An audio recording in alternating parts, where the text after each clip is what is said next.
अस्सलाम वालेकुम दोस्तों, छावां खे ख़बर आहे त पाकिस्तानी भारत जे विच में मौजूदा छिकताण, कश्मीर जी तकरार, सरहदी चैलेंजनि, सिफ़ारतकारी ऐं मुआशी असरनि जे करे सॼी दुनिया जी तवजा जो मर्कज़ बणियलु आहे।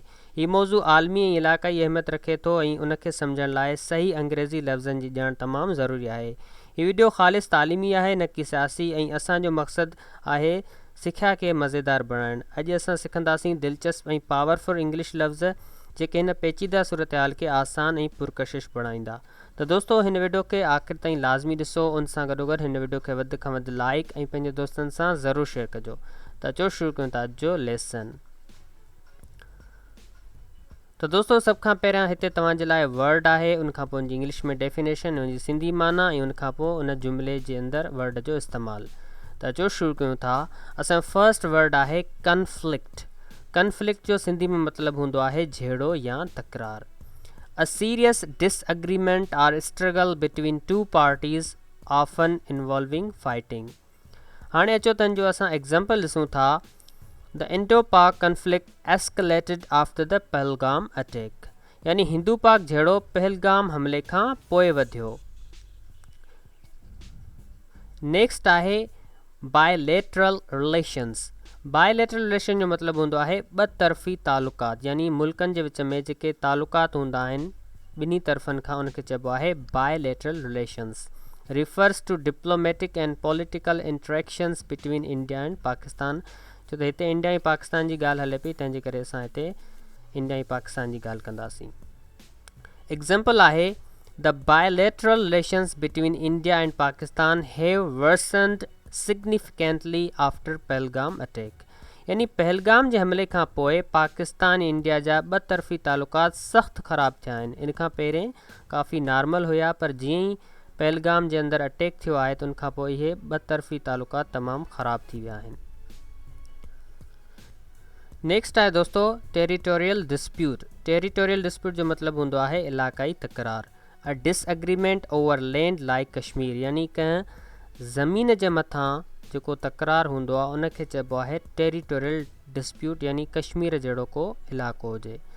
The territorial dispute over Kashmir has continued since 1947, यानी कश्मीर जो इलाक़ाई तकरार 1947 खां वठी जारी आहे, यानी अॼु ताईं 1947 खां वठी इहो तकरार हली रहियो आहे, अञा ताईं इहो मसइलो हल न आहे थियो। नेक्स्ट आहे Indus water treaty. Indus water treaty जो मतिलबु आहे सिंध तास मुआइदो। इहो हिकु मुआइदो हुयो, 1960 water sharing agreement between India and Pakistan, यानी 1960 जे अंदरि पाकिस्तान ऐं इंडिया जे विच में हिकु पाणी जी विरासत जो हिकिड़ो मुआइदो थियो हुयो, उनखे असां चवंदा आहियूं Indus water treaty.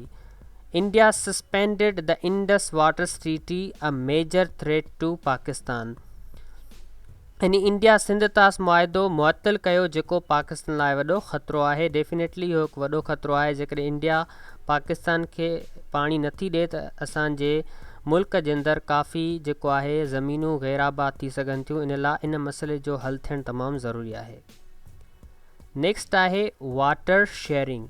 Water sharing यानी पाणीअ जी वंड। The division of water resources between two or more parties.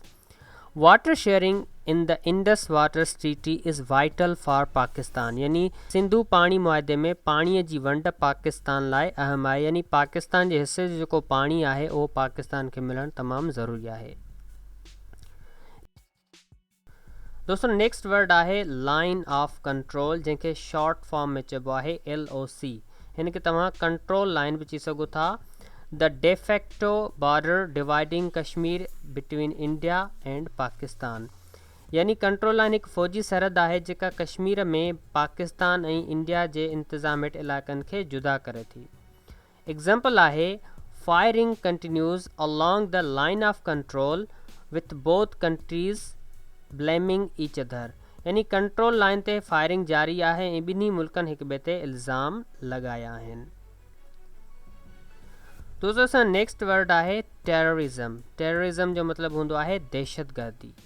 Violence used to create fear for political और आइडियोलॉजिकल गोल्स। असांजो एग्ज़ाम्पल आहे India accused Pakistan of supporting terrorism in 2025, यानी India 2025 में पाकिस्तान ते दहशतगर्दी जी हिमायत जो इल्ज़ाम लगायो। यानी जेको पहलगाम में अटैक थियो आहे त उनजो ब्लेम इंडिया पाकिस्तान ते हणे पई त इहो जेको आहे पाकिस्तान हमिलो करायो आहे। नेक्स्ट आहे क्रॉस बॉर्डर टेररिज्म, यानी सरहद पार दहशतगर्दी, terrorist activities conducted across national borders. Cross border terrorism sparked the 2025 LOC clashes, यानी सरहद पार दहशतगर्दी 2025 में कंट्रोल लाइन जे झड़पुनि खे वधायो। नेक्स्ट आहे मिलिटेंट यानी जंगजू, जेके वेढ़ाक माण्हू हूंदा आहिनि। A person engage in aggressive और वायलेंट एक्शन फॉर अ काज़, यानी उहे माण्हू जेके कंहिं सबब जे करे विढ़नि पिया। Militants were blamed for the Pahalgam attack in 2025, यानी जंगजुअन खे 2025 में पहलगाम हमले जो ज़िम्मेवार करार ॾिनो वियो। दोस्तों असां नेक्स्ट वर्ड आहे प्रोवोकेशन। प्रोवोकेशन जो मतिलबु हूंदो आहे इश्तियाल, an action that triggers anger और रिस्पॉन्स, यानी कि अहिड़ो अमल जेको कावड़ या रिस्पॉन्स खे वधाए। The Pahalgam attack was seen as a provocation by India, यानी पहलगाम हमलो इंडिया लाइ इश्तियाल सम्झो वियो। नेक्स्ट आहे एलिगेशन जो मतिलबु हूंदो आहे इल्ज़ाम, अ क्लेम और असर्शन ऑफन विदाउट प्रूफ, यानी हिकु अहिड़ो इल्ज़ाम या दावा जंहिंजो को बि सबूत न हुजे, उनखे असां चवंदासीं allegation. Pakistan rejected India's allegations of cross border terrorism, यानी पाकिस्तान इंडिया जे सरहद पार दहशतगर्दी जे इल्ज़ामनि खे रद्द कयो। यानी इंडिया इहो एलिगेशन हणे थो त पाकिस्तान पंहिंजे तरफ़ां जेको आहे दहशतगर्दनि खे जेको आहे मोकिले इंडिया जे अंदरि जेको आहे दहशतगर्दी कराए थो, त पाकिस्तान इन इल्ज़ाम खे रद्द कयो आहे। दोस्तों असां नेक्स्ट वर्ड आहे फॉल्स फ्लैग जो मतिलबु हूंदो आहे कूड़ो हमिलो, a covert operation designed to appear as if conducted by another group. In जो example आहे, some claimed the Pahalgam attack was a false flag operation, यानी कुझु दावा कयो आहे त पहलगाम हमलो कूड़ो हमलो हुयो। यानी दुनिया जे अंदरि ख़बरुनि में ॻाल्हियूं हलनि पियूं त जेको पहलगाम जे अंदरि अटैक थियो हुयो इहो हिकु फॉल्स फ्लैग ऑपरेशन हुयो, त जीअं असां जे ख़िते में जेको आहे इन जंगी सूरत हाल खे जेको आहे वधायो वञे। दोस्तों असां नेक्स्ट वर्ड आहे इंसर्जेंसी जो मतिलबु हूंदो आहे बग़ावत, armed rebellion against a government, यानी हुकूमत जे ख़िलाफ़ जेका आहे हिकु हथियारबंद बग़ावत। The insurgency in Kashmir has been ongoing since 1989, यानी कश्मीर में बग़ावत 1989 खां जारी आहे। नेक्स्ट आहे दोस्तों एस्कलेशन जो मतिलबु हूंदो आहे वधाव या वाधारो, कंहिं बि सूरत हाल में जेका वाधारो या वधाव अचे थो, ख़ासि तौर ते कंहिं कन्फ्लिक्ट या टेंशन जे अंदरि। An increase in conflict or tension intensity, there has been an escalation in the situation after the Pahalgam attack, यानी पहलगाम हमले खां पोइ सूरत हाल में वधाव थियो आहे। यानी ॿिन्ही मुल्कनि जे तरफ़ां कशीदगी वधी वई आहे, ॿिन्ही तरफ़नि खां जेके अटैक वग़ैरह थिया हुआ। नेक्स्ट आहे रिटेलिएशन जो मतिलबु हूंदो आहे जवाबी कार्रवाई, ख़ासि तौर ते जेका फ़ौज वग़ैरह कंदी आहे। Action taken in response to attack और offence. Pakistan's retaliation followed India's strikes, यानी पाकिस्तान जी जवाबी कार्रवाई इंडिया जे हमलनि खां पोइ थी। यानी सभ खां पहिरियां इंडिया जेको आहे पाकिस्तान जे अंदरि अटैक कया, उनखां पोइ पाकिस्तान जवाबी कार्रवाई में जेका इंडिया ते स्ट्राइक कया। नेक्स्ट आहे सर्जिकल स्ट्राइक जो मतिलबु हूंदो आहे सर्जिकल या ख़ासि क़िस्म जो हमिलो, a precise military attack targeting specific objectives, यानी ख़ासि फ़ौजी हमिलो जेको ख़ासि मख़सूस जाइनि खे जेको आहे टारगेट करे।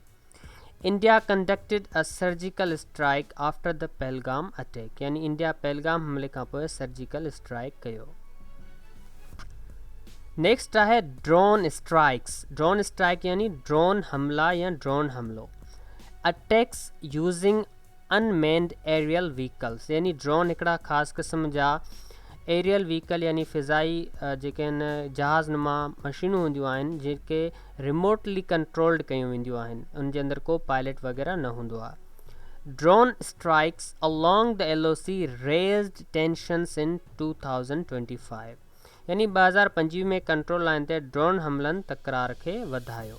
यानी ड्रोन हमला था त जेको LOC ते जेको आहे टेंशन आहे उहा वधी वई, उते झड़पूं थियण लॻूं ॿिन्ही फोर्सिस जे विच में। दोस्तों नेक्स्ट आहे कोलेटरल डैमेज। कोलेटरल डैमेज जो मतिलबु हूंदो आहे गैर इरादी नुक़सान, अनइंटेंडेड हार्म टू सिविलियंस और इंफ्रास्ट्रक्चर ड्यूरिंग अटैक। यानी कंहिं बि हमले जे दौरान सिविलियंस यानी आम माण्हुनि या अदावतुनि खे जेको नुक़सानु थिए, जेको इरादतन न हुजे पर हमले खां पोइ उहो नुक़सानु थिए, त उनखे असां कोलेटरल डैमेज चवंदासीं।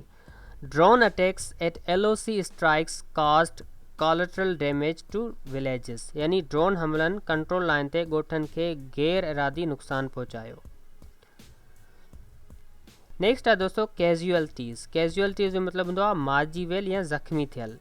पीपल किल्ड और इंजर्ड इन अ कन्फ्लिक्ट और एन एक्सीडेंट। यानी कंहिं बि तकरार या हादसे जे सूरत में जेके माण्हू मारिजी वञनि या ज़ख़्मी थी वञनि, उन्हनि खे असां चवंदा आहियूं casualties. The Pahalgam attack resulted in heavy कैज़ुअलिटीज़ इन 2025। यानी 2025 में पहलगाम हमले में तमामु घणा माण्हू मारिजी विया या ज़ख़्मी थी विया। नेक्स्ट आहे मोबिलाइज़ेशन। मोबिलाइज़ेशन जो मतिलबु हूंदो आहे फ़ौजी तयारी। The act of preparing and organising troops for active service. यानी फ़ौज खे कंहिं बि जेको आहे सर्विस या फ़ौजी हमले जे लाइ तयारु करणु। Pakistan began troop mobilisation after the attack. यानी पाकिस्तान हमले खां पोइ फ़ौजी तयारी शुरू कई। नेक्स्ट आहे आर्म्ड फोर्सिस। आर्म्ड फोर्सिस यानी मुसल्ह फ़ौजूं। A country's military including army, navy and air force. यानी कंहिं बि मुल्क जूं जेके मिलिट्री हूंदी आहे, यानी उन जे अंदरि असांजी आर्मी आहे, नेवी आहे या एयरफोर्स आहे, इन्हनि टिनी फोर्सिस खे गॾाए करे आर्म्ड फोर्सिस चयो वेंदो आहे, यानी मुसल्ह फ़ौजूं या हथियारबंद फ़ौजूं। Both nations deployed armed forces along the LOC। यानी ॿिन्ही क़ौमुनि कंट्रोल लाइन ते मुसल्ह फ़ौजूं तैनात कयूं। नेक्स्ट आहे दोस्तों न्यूक्लियर आर्म्ड यानी एटमी हथियारबंद। Countries with nuclear weapons like India and Pakistan. यानी अहिड़ा मुल्क जिन वटि न्यूक्लियर वीपन्स हुजनि यानी एटमी हथियार हुजनि, जीअं पाकिस्तान इंडिया ॿई न्यूक्लियर कंट्रीज़ आहिनि। इन खां अलावा ॿिया जेके आहिनि दुनिया जे अंदरि कुझु अहिड़ा मुल्क आहिनि जेके न्यूक्लियर आर्म्ड आहिनि। Both India and Pakistan are nuclear armed countries. यानी इंडिया ऐं पाकिस्तान ॿई एटमी हथियारबंद मुल्क आहिनि। ॿिन्ही मुल्कनि वटि एटमी हथियार आहिनि। नेक्स्ट आहे सीज़ फायर। सीज़ फायर यानी जंग बंदी। अ टेम्पररी हाल्ट इन हॉस्टिलिटीज़। यानी आरज़ी जेको आहे जंग में वक़फ़ो थिए, उनखे असां सीज़ फायर चवंदा आहियूं। बिल्कुलु जंग बंदी न, पर आरज़ी। India and Pakistan have agreed for a ceasefire. यानी इंडिया ऐं पाकिस्तान जंग बंदी लाइ राज़ी थिया आहिनि ऐं इन्हनि जे विच में हाणे जेको आहे परमानेंट जंग बंदी जूं ॻाल्हियूं पिणु हली रहियूं आहिनि। नेक्स्ट आहे दोस्तों ट्रूस। ट्रूस यानी आरज़ी सुलह। An agreement to stop fighting for a period. यानी हिकु मख़सूस वक़्त जे लाइ जंग या लड़ाई खे रोकण जो मुआइदो। A truce was proposed to end LOC hostilities. यानी कंट्रोल लाइन जी दुश्मनी ख़त्म करण लाइ सुलह तजवीज़ कई वई। नेक्स्ट आहे डी एस्कलेशन। ही एस्कलेशन जो अपोज़िट आहे। एस्कलेशन जो मतिलबु हूंदो आहे वधाव ऐं डी एस्कलेशन जो मतिलबु हूंदो आहे घटाव या घटाई। The reduction in the intensity of a conflict. यानी कंहिं तकरार में उनजी शिदत में कमी खे असां डी एस्कलेशन चवंदासीं। Global leaders urged the escalation of Indo-Pak tensions in 2025। यानी आलमी अॻुवाणनि 2025 में हिंद पाक तकरार जी घटाई जी अपील कई। ॿिन्ही क़ौमुनि खे जेको आहे इहा अपील कई त पंहिंजे इन कॉन्फ्लिक्ट खे, इन सिचुएशन खे जेको आहे कुझु घटायो, घटि कयो, डी एस्केलेट कयो। नेक्स्ट आहे दोस्तों डिप्लोमेसी। डिप्लोमेसी यानी सिफारतकारी। Negotiations and relations between nations. यानी क़ौमुनि जे विच में तालुक़ या जेके आहिनि मुज़ाकरात। Diplomacy is key to resolving the Indo Pak conflict, यानी सिफ़ारतकारी इंडिया पाकिस्तान तकरार हल करण जी कुंजी आहे। यानी ॿिन्ही मुल्कनि जा जेके सिफ़ारतकार आहिनि उन्हनि खे जेको ॻाल्हियूं ॿोलियूं करे इन मसइले खे हल करणु घुरिजे। सिफ़ारती लेवल ते इन जी तमामु घणी ज़रूरत आहे जीअं मसइले खे घटि कयो वञे। नेक्स्ट आहे दोस्तो मेडिएशन। मेडिएशन यानी सालसी, neutral third party intervention to resolve conflict, यानी हिकु जेको आहे थर्ड पार्टी विच में जेको आहे इंटरवीन करे विच में पवे ऐं मसइले खे हल कराइण जी कोशिशि करे त उनखे असां चवंदासीं mediation. The UN and US are trying mediation, यानी UN यानी यूनाइटेड नेशंस ऐं US यानी यूनाइटेड स्टेट्स जेके आहिनि सालसी जी कोशिशि करे रहिया आहिनि। नेक्स्ट आहे न्यूट्रलिटी। न्यूट्रलिटी जो मतिलबु हूंदो आहे गैर जानिबदारी, the state of not supporting either side in a conflict, यानी न्यूट्रलिटी जो मतिलबु हूंदो आहे कंहिंजी बि सपोर्ट न करणु, ॿिन्ही मां कंहिंखे बि न करणु। यानी अहिड़ा मुल्क आहिनि जेके न पाकिस्तान खे सपोर्ट पिया कनि न वरी इंडिया खे सपोर्ट पिया कनि। Some countries maintained neutrality in the Indo Pak conflict, यानी कुझु मुल्कनि हिंद पाक तकरार में गैर जानिबदारी बरक़रार रखी, यानी को बि मुल्क ॿिन्ही मुल्कनि जे तकरार जे विच में न पियो। नेक्स्ट आहे सैंक्शंस। सैंक्शंस यानी पाबंदियूं, penalties imposed by one country on another to influence behaviour. Sanctions were considered to pressure both nations in 2025, यानी 2025 में ॿिन्ही क़ौमुनि ते दॿाउ विझण लाइ पाबंदियूं गौर हेठि आंदियूं वियूं। यानी इहो बाक़ाइदे अमेरिका यानी US प्रेशर विधो हुयो जेकॾहिं ॿई मुल्क इन कॉन्फ्लिक्ट खे डी एस्केलेट न कंदा, इन मसइले खे हल न कंदा, त अमेरिका चयो त आउं ॿिन्ही मुल्कनि ते जेको आहे तिजारती पाबंदियूं हणी सघां थो, ऐं जेकॾहिं ईअं थी वञे हा त असां जेको असांजे मुल्क ऐं इंडिया खे इन जो काफ़ी घणो नुक़सानु थी सघियो थिए। नेक्स्ट आहे स्टैंड ऑफ। स्टैंड ऑफ यानी मुक़ाबिलो, a deadlock or confrontation between two opposing forces. The LOC standoff raised fears of war, यानी कंट्रोल लाइन जे मुक़ाबले जंग जे ख़ौफ़ खे वधाए छॾियो। यानी जेका LOC ते लगातार फायरिंग या बॉम्बिंग थी रही हुई उन जेको आहे उन मुक़ाबले जंग जे ख़ौफ़ खे वधायो त इहो वधी सघे थो मसइलो, वॾी जंग बि लॻी सघे थी। नेक्स्ट आहे इंटेलिजेंस। इंटेलिजेंस यानी ॻुझी मालूमात, information gathered about an enemy's plans or activities, यानी उहा मालूमात जेका कंहिं दुश्मन जे प्लान या मनसूबनि जी सरगर्मियुनि जे बारे में हुजे।